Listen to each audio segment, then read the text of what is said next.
बात 500 साल पहले की है।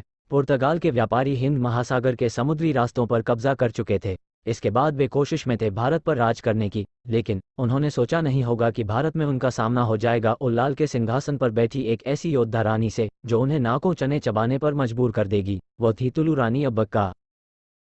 16वीं सदी में उल्लाल पर चौटा वंश का राज था। उस समय वहां मातृवंशीय परंपरा थी। इस परंपरा के चलते ही सिंहासन पर अब्बक्का को बैठाया गया। अब्बक्का को बचपन से ही घुड़सवारी, तलवारबाजी और धनुर्विद्या का शौक था।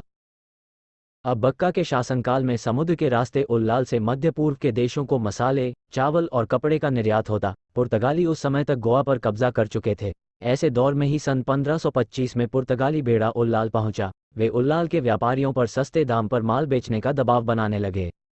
ये बात अब्बक्का को पता चली तो उन्होंने अपने राज्य के व्यापारियों को पुर्तगालियों को सामान बेचने से मना कर दिया। भारत में अपना दबदबा बढ़ा रहे पुर्तगालियों से उल्लाल के संघर्ष की यहीं से शुरुआत हुई। इसके बाद उन्होंने कई बार उल्लाल पर हमला बोला और हर बार रानी अब्बक्का से उन्हें हार का सामना करना पड़ा।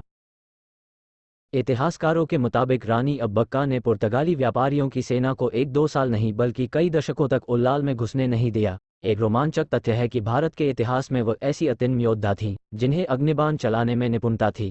इन्हीं अग्निबाणों के हमले से पुर्तगाली तिलमिला गए थे। अग्निबाणों से उनके कई जहाज़ों में आग लगी और दुश्मन बेड़े को भारी नुकसान उठाना पड़ा था।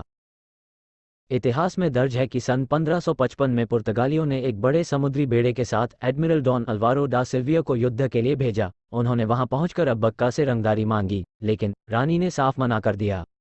पुर्तगाली एडमिरल सिल्विया से लड़े गए उस युद्ध में अब्बक्का के रंगकौशल की कहानी आज की पीढ़ी को रोमांचित कर देती है। मसलन उस जंग में अब्बक्का की सेना में मोगावीरा समुदाय के सैनिकों की भरमार थी। ये समुदाय मछुआरों का ऐसा समूह था जो समुद्री युद्ध कौशल में माहिर था। इन्हीं सैनिकों से लड़ते लड़ते पुर्तगालियों को भारी नुकसान उठाना पड़ा था।